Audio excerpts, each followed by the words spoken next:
दोस्तों, प्रकृति ने हमारे शरीर को 5 तत्वों से बनाया, लेकिन कलयुग के इंसानों ने उसमें एक तत्व और अधिक कर दिया और वो है पैसा। पैसों से सब चीजें नहीं खरीदी जा सकती, लेकिन पैसों से बहुत कुछ खरीदा जा सकता है। एक संत प्रवचन दे रहे थे कि पैसों के पीछे मत भागो, यह माया का दलदल है, और इस माया के दलदल में जो फंस गया तो वह पूरी जिंदगी दुखी रहता है। और वहां बैठे सभी लोग इसी बात पर तालियां बजा रहे थे। उन्हें यह बात नहीं पता थी कि यह संत इसी बात को बोलने के लिए पैसा लेता है। यही तो माया का खेल है, जो कि इस दुनिया में बहुत कम लोग इस बात को जान पाते हैं, और जिसने जान लिया उसको इस माया ने बुलंदियों की चोटी पर पहुंचा दिया। तो दोस्तों, आज के समय में पैसा कमाना जितना मुश्किल नहीं है, उससे भी ज्यादा मुश्किल है पैसों को संभाल कर रखना। इस दुनिया में बहुत लोग ऐसे होते हैं जिनके पास कुछ पैसा क्या आ जाता है, वो लोग घमंड में हो जाते हैं। वो लोग पैसों के नियम को जानते ही नहीं हैं। आपने ध्यान दिया होगा कि सरस्वती की तस्वीर हमेशा बैठी होती है और लक्ष्मी की तस्वीर सीधी रहती है। सरस्वती यह कहती है कि मैं जल्दी आऊंगी नहीं, और यदि मैं आ गई तो मैं वापस जाऊंगी नहीं, क्योंकि ज्ञान इतनी आसानी से अर्जित नहीं किया जा सकता, और यदि हमने एक बार किसी ज्ञान को अर्जित कर लिया तो वो ज्ञान हमसे कोई छीन नहीं सकता। लेकिन लक्ष्मी का यह नियम होता है कि वो जल्दी आ भी जाती है तो जल्दी चली भी जाती है। यदि किसी इंसान को सही तरीके से रखना नहीं आया तो बहुत जल्दी उस घर से लक्ष्मी निकल जाती है। आज की इस कहानी के अंदर मैं आप लोगों को 6 ऐसे खर्च बताऊंगा जिसे आपको आज और अभी से ही बंद कर देना चाहिए, तो ही आप पैसों के सही नियम को समझ पाएंगे। आप कितना कमाते हैं यह जरूरी नहीं है, आप जितना भी कमाते हैं इसमें से आप अपना खर्चा इन 6 जगहों पर कम कर दो। धीरे धीरे आपके घर में धन रुकना शुरू हो जाएगा। आपको खुद को लगेगा कि सच में हमारे घर में पैसा रुकना शुरू हो गया है। और अमीर बनने का सबसे पहला रास्ता यही होता है कि अपने खर्च को कम कर दो और ज्यादा पैसा कमाने का तरीका ढूंढो।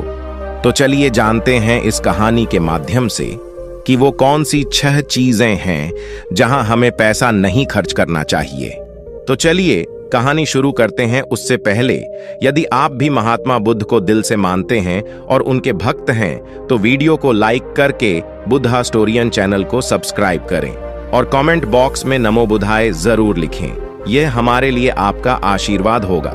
एक बार की बात है, एक गांव में 2 औरत रहती थीं। एक के पास एक भैंस थी और एक के पास एक बकरी थी जिसके पास भैंस थी। वो औरत सही तरीके से किसी भी चीज को संभाल कर रखना नहीं जानती थी। उसकी भैंस दूध तो बहुत देती थी, लेकिन उसने दूध की कीमत जानी ही नहीं और वह दूध घर की बिल्ली को पीला देती थी। उस दूध को ऐसे ही खर्च कर देती थी। दूध को सही तरीके से उपयोग में कैसे लिया जाता है वह औरत जानती ही नहीं थी। और जिसके पास बकरी थी वह दूध की कीमत बहुत अच्छी तरह से जानती थी, और वह दूध के एक एक बूंद को बचाकर रखती थी और उसे दही जमाकर घी निकाल लेती है, और धीरे धीरे वो बहुत सारा घी इकट्ठा कर लेती है। अब जिसके पास भैंस थी उसने दूध की अहमियत कभी जानी ही नहीं थी। उसने कभी भी दूध से घी निकालने के बारे में सोची ही नहीं थी। फिर एक दिन उसके घर में कुछ मेहमान आ जाते हैं, और मेहमानों को तो सूखी रोटी नहीं खिलाया जा सकता, ये तो आप हम सभी जानते हैं। तो इसीलिए वो औरत उस औरत के पास जाती है जिसके पास बकरी थी। उस औरत के पास से 1 पाव घी ले आती है। वह औरत ये कहकर घी लाती है कि मैं जल्द ही अपनी भैंस का दूध निकाल कर घी निकालूंगी तो मैं तुम्हें तुम्हारा घी वापस कर दूंगी। और बकरी रखने वाली औरत उसको उधार के तौर पर उसको घी दे देती है, और फिर वह औरत अपने मेहमानों को खाना खिला देती है। उसके बाद बहुत दिन निकल जाते हैं, लेकिन वह भैंस रखने वाली औरत उसको घी वापस नहीं करती। इस पर एक दिन फिर बकरी रखने वाली औरत भैंस रखने वाली औरत के पास जाती है और कहती है कि मैं तुम्हें एक बार घी दी थी तो मैं वो घी वापस लेने आई हूं। यह सुनकर वो औरत कहती है, कौन सा घी? तू भला मुझे घी कैसे दे सकती है? मेरे पास तो खुद ही भैंस है, और तेरे पास तो बकरी है, और मैं भला तुझसे घी उधार क्यों मांगूंगी? मेरे पास तो इतनी अच्छी भैंस है और उसका तो बहुत ज्यादा दूध होता है, मैं तो खुद उससे घी निकाल लूंगी, मैं भला तुझसे घी क्यों उधार लूंगी? यह कहकर वो देने से मना कर देती है और फिर बकरी रखने वाली औरत वापस आ जाती है, क्योंकि उसको यह पता था कि कोई भी अब मेरी बात पर विश्वास नहीं करेगा। क्योंकि उसके पास तो भैंस है, लेकिन फिर भी उसने कई लोगों से बोली, पर इस बात को कोई मानने को तैयार ही नहीं था। सबका जवाब एक सा था कि भला भैंस रखने वाला इंसान बकरी रखने वाले से घी उधार क्यों लेगा। यह बात कोई भी मानने को तैयार नहीं था। उसी गांव के बाहर एक गुरु रहते थे और फिर वो बकरी रखने वाली औरत उस गुरु के पास जाती है और उन्हें अपनी सारी समस्याएं बताती है। उसके बाद उस गुरु ने भैंस रखने वाली औरत को बुलवाती है और फिर वो औरत भी उस गुरु के पास पहुंच जाती है और वह भी अपनी बात बताते हुए कहती है कि गुरुदेव, यह झूठ बोल रही हैं। मेरे पास तो भैंस है और भला मैं इससे घी क्यों लूंगी। अब उस गुरु को इसका फैसला करना था कि क्या सच में भैंस रखने वाली औरत बकरी रखने वाली औरत से घी उधार ली है या नहीं, क्योंकि बकरी का दूध तो बहुत कम होता है और भैंस का तो बहुत ज्यादा होता है। तो क्या जरूरत हो गई कि एक भैंस वाली को बकरी वाली से घी उधार लेना हुआ। अब गुरु बहुत देर सोचते हैं और उसके बाद दोनों औरतों को अपने पास बुलाकर एक एक लोटा पानी देते हुए कहते हैं कि ये पानी लेकर जाओ और दोनों ही अच्छे से हाथ पैर धोकर आओ। अब एक लोटा पानी देखकर भैंस रखने वाली औरत ये कहती हैं कि गुरुदेव, सिर्फ एक लोटा पानी से हाथ पैर कैसे धो पाऊंगी। लेकिन बकरी रखने वाली औरत उस लोटे को लेकर चली जाती है और वो अच्छे से अपने हाथ पैर धो लेती है और उसके बाद भी वह लोटे के अंदर कुछ पानी बचा भी लेती है और वापस गुरु के पास आ जाती है। लेकिन वह भैंस रखने वाली औरत लोटा लेकर जाती है और उसने तो सिर्फ अपना हाथ धोया और उस लोटे को खाली करके वापस ले आती है। जैसे ही वापस लाकर दोनों लोटा रख देती है, तभी वो गुरु कहते हैं कि भैंस रखने वाली औरत ने बकरी रखने वाली औरत से घी ली थी और उसे घी वापस करना चाहिए।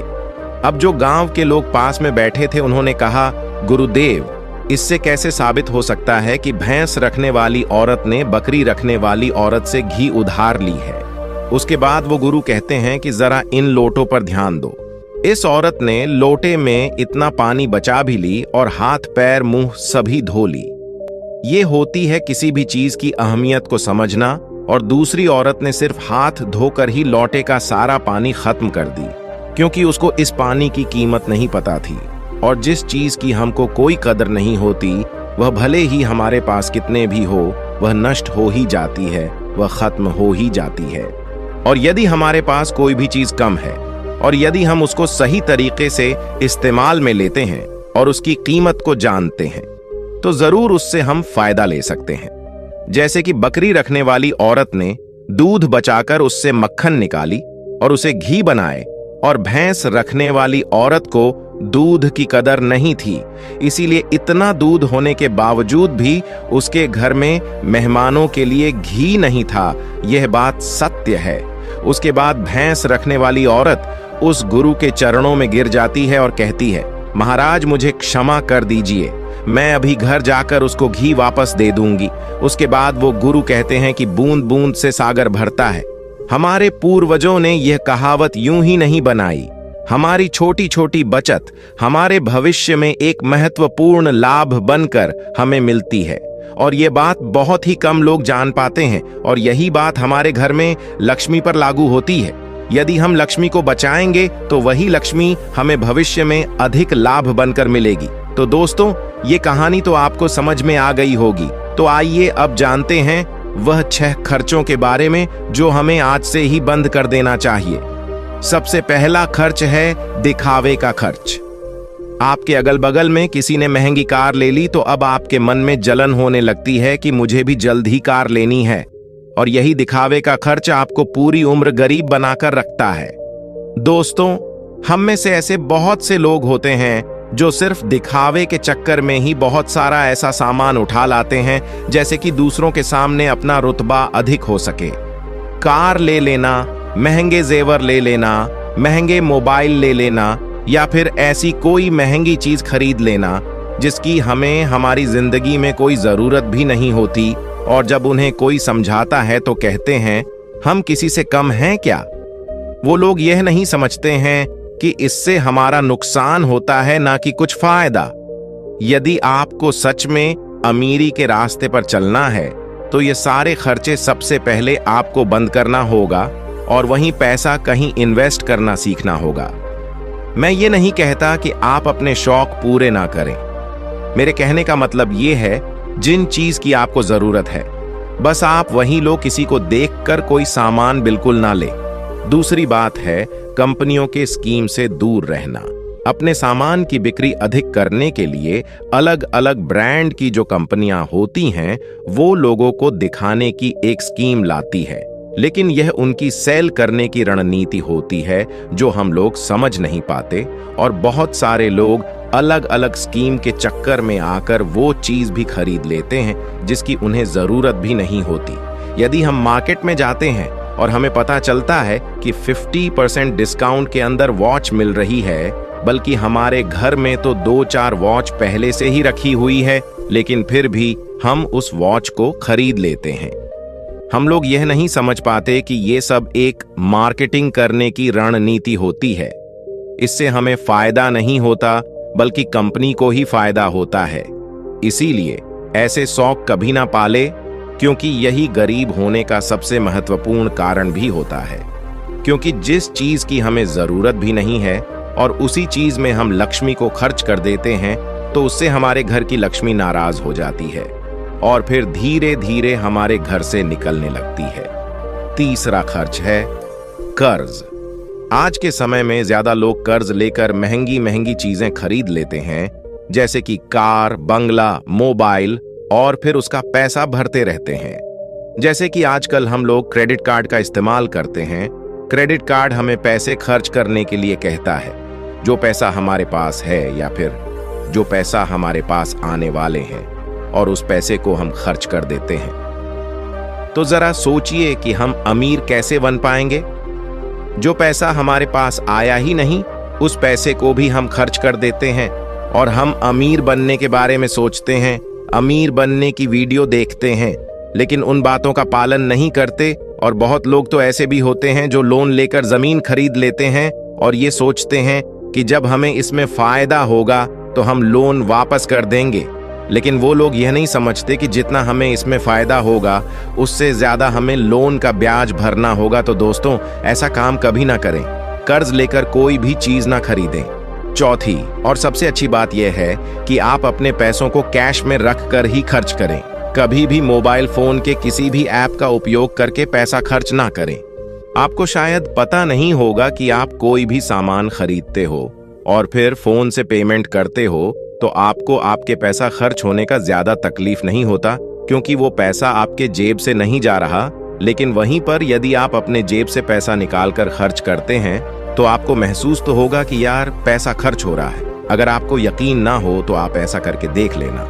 मार्केट जाना और फिर किसी भी सामान का पैसा अपने फोन से पे करना, जिससे आपको ज्यादा महसूस नहीं होगा कि आपका पैसा खर्च हो रहा है। लेकिन जिस दिन आप अपने जेब से पैसा निकाल कर दोगे तो उस दिन आपको जरूर लगेगा कि यार पैसा जेब से जा रहा है, मेरा पैसा खर्च हो रहा है, ज्यादा पैसा खर्च हो रहा है। पांचवी बात आपको ध्यान रखनी है, अपनी भावनाओं पर काबू रखना है।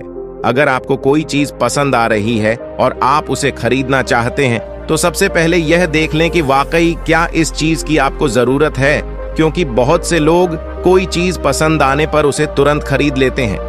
कई बार तो ऐसा भी होता है कि कोई स्कीम वाले आते हैं जो हमें लुभाने वाली चीजें लेकर आते हैं और हमें वो चीज पसंद आ जाती है, हम उसे तुरंत खरीद लेते हैं। तो हमें ऐसी चीजों को लेने से बचना चाहिए। हमें ऐसी चीज नहीं लेनी चाहिए, बल्कि हमें सिर्फ ऐसी ही चीज लेनी चाहिए जिसकी हमें जरूरत हो। छठी और आखिरी बात यह है कि कभी भी कोई भी शौक ना पाले। आपको शायद इस बात का पता होगा कि हमारी दुनिया में महंगाई का सबसे महत्वपूर्ण कारण शौक है। आज के समय में नॉर्मल 10,000 का फोन आ रहा है और वहीं पर 2 लाख का भी फोन आ रहा है। दोनों में फर्क इतना है, किसी को 10,000 का फोन रखने का शौक है तो किसी को 2 लाख का रखने का शौक है। हाँ, यहाँ पर आदमी की अमीरी भी दर्शाती है, क्योंकि अमीर आदमी महंगा फोन रखेगा तो लगेगा कि वह अमीर है। तो ये शौक ही तो हुआ, शौक है तभी तो उसने महंगा फोन रखा। इसीलिए महंगाई का कारण है शौक, और किसी भी चीज की महंगाई नहीं है। और इसीलिए लोग समय समय पर शौक वाली चीजें बनाते रहते हैं। अच्छी अच्छी चीज बनाकर हमें लुभाने के लिए लेकर आते रहते हैं ताकि हमें वो चीज पसंद आ जाए और हम उसे तुरंत खरीद लें, क्योंकि उन्हें पता है कि ना लोगों का शौक खत्म होगा और ना ही उनका मार्केटिंग बंद होगा। तो इसीलिए अपने शौक पर काबू करें, जितना हो सके कम शौक करें, क्योंकि शौक करने से हमारी जिंदगी नहीं चलेगी, बल्कि मेहनत करने से और पैसे को अपने पास सेव करने से जिंदगी चलेगी। क्योंकि आज के समय में पैसा ही सब कुछ है। भले ही आज के समय में हमसे कितने भी लोग ये बात कहते हैं कि पैसा ही सब कुछ नहीं होता, लेकिन यदि उनकी जिंदगी में सही तरीके से ध्यान रख कर देखा जाए तो उनके लिए पैसा ही सब कुछ होता है। वह पैसों के लिए ही इधर उधर भाग रहे हैं और हमें कहते हैं पैसों के पीछे मत भागो। तो दोस्तों, इस वीडियो में कुछ फिजूल खर्च बताने की कोशिश की है हमने, ताकि उन खर्चों को आपको कंट्रोल में करना चाहिए, ताकि आपके पास पैसा बचे और जरूरत के समय वो पैसा आपके काम आ सके। और वो पैसा जब जरूरत के समय हमारे काम आता है तो हमारे दिल को जो शांति मिलती है वो सच में बहुत ही अद्भुत शांति होती है। तो दोस्तों, आज के इस वीडियो से आपने क्या सीखा वह मुझे आप कमेंट में जरूर बताइएगा। और इसी के साथ साथ में उम्मीद है कि आपको आज की यह वीडियो जरूर पसंद आई होगी। तो इस वीडियो को लाइक और अपने दोस्तों के साथ शेयर भी जरूर कीजिएगा। और हमें ऐसे ही सपोर्ट करने के लिए चैनल को सब्सक्राइब और घंटी बटन को जरूर दबा दीजिएगा। तो चलिए फिर मिलते हैं ऐसी एक और वीडियो में। तब तक के लिए अपना ख्याल रखें। धन्यवाद और नमो बुद्धाय।